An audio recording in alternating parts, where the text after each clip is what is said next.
look at your life right now. If you want to keep on getting what you're getting, keep on doing what you're doing. You've got to be willing to change your ways. Your life is working. If you don't like what you have produced, you're a director, you are the star, you wrote this script. You produced this, whatever it is. If it's a hit, you produced it. If it's a flop, you produced it. Take ownership of it and decide to go back to the drawing board and rewrite the script that you are the star of. You have the power to do that. On this day, you can declare that I'm going to change. As you look back on your life, you can decide that I don't like what I produced here, and I want higher ground.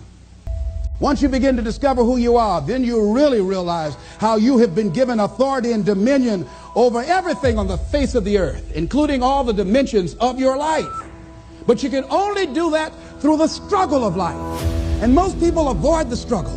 Most people go through life avoiding pain. And when you go through life like that, something in you dies. Something in you that you never activate is lying dormant in there, that you never get a chance to call on because you have not challenged yourself. Somebody said the land of familiarity belongs to the dead. That most people like to feel like they're a king in the area of their comfort zone. Listen to that still small voice within you. Don't try and make everything logical. There are some things about life that defies logic, that you just can't explain how the outcome is going to be. That once you begin to trust yourself and your ideas and your instincts, life takes on a whole new meaning, because now I want you to do that feeling that you are led. Just feel, I am led. Ladies and gentlemen, don't give your power away. You don't need anybody to approve your dream. It was given to you. If they can't see it, it's because it wasn't given to them. It was given to you. Hold it, nourish it, cultivate it, work on it. It's yours, it's your baby. Work on it until it comes into fruition. Do what you know is right. Treat people like you want to be treated. Don't try and take any shortcuts. Don't try and cheat. Pay your dues up front. I believe, ladies and gentlemen, what goes around comes around. You can pay now, or you will pay double later. So do the right thing. There might be a tendency sometimes, because of the negative part of our consciousness and our own programming, for us to want to say, well, I'll just do it this time. It won't matter. Won't nobody know. Ladies and gentlemen, everything matters.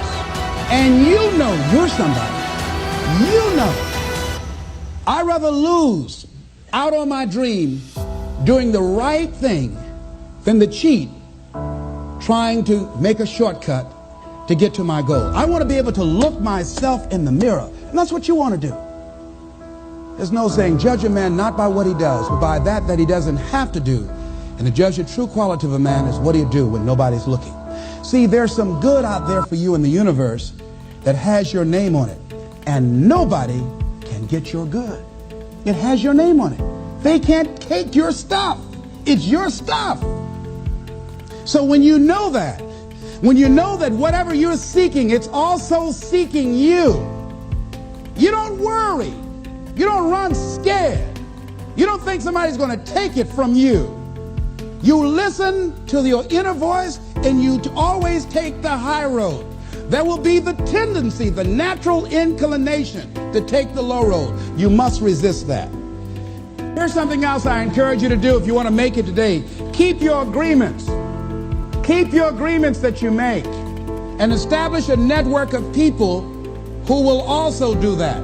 Establish a network of people in your life that you can count on, that will be there for you when you need them, and you be there for them.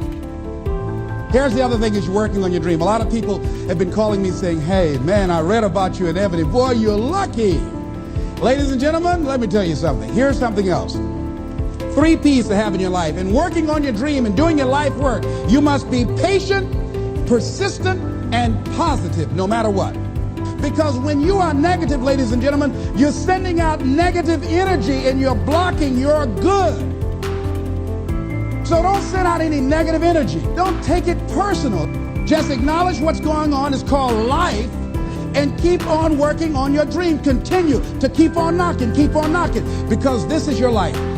This is what you love. This is your passion. Step back. Don't judge it. If you judge it, judge not yet, lest ye be judged. Why? Because when you judge it, you invest emotion in it, and that emotion could be anger, and guess what? That hurts you. That doesn't hurt anybody else.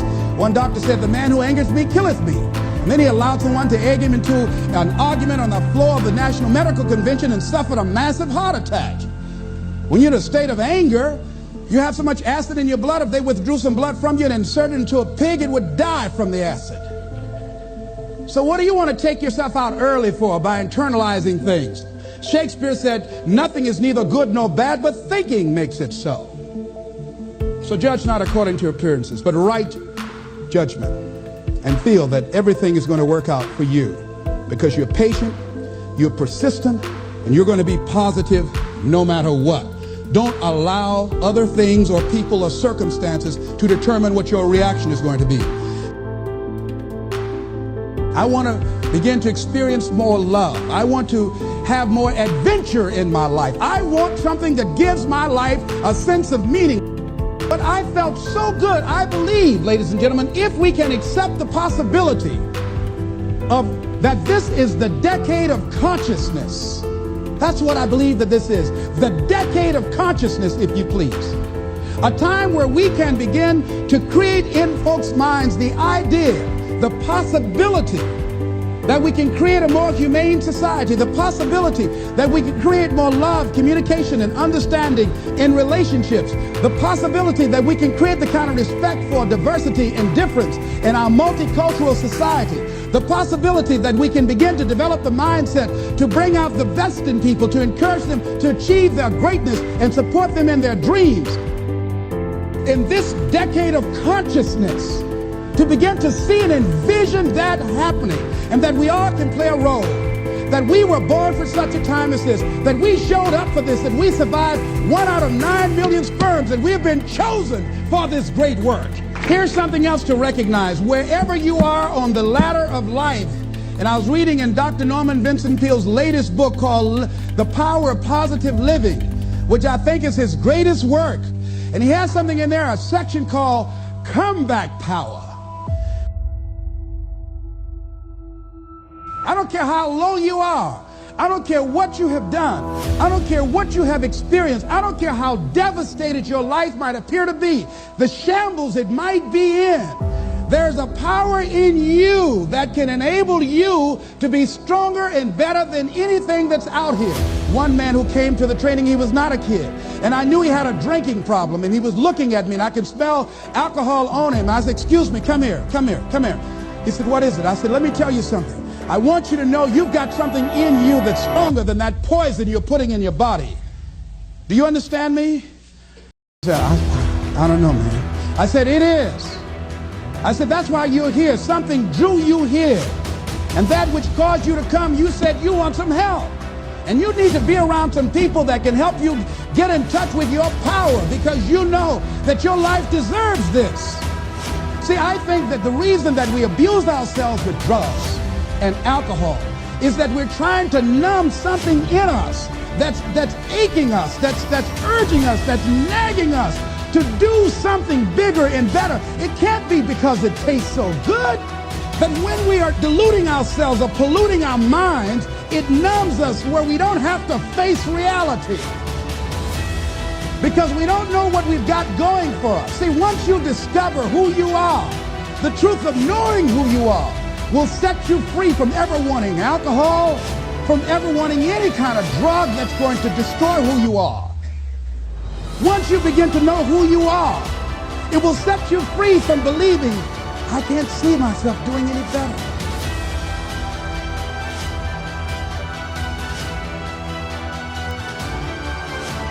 Wherever you are in life, ladies and gentlemen, you've got comeback power. I don't care how low you are. I don't care what you have done. I don't care what you have experienced. I don't care how devastated your life might appear to be. There's a power in you that can enable you to be stronger and better than anything that's out here.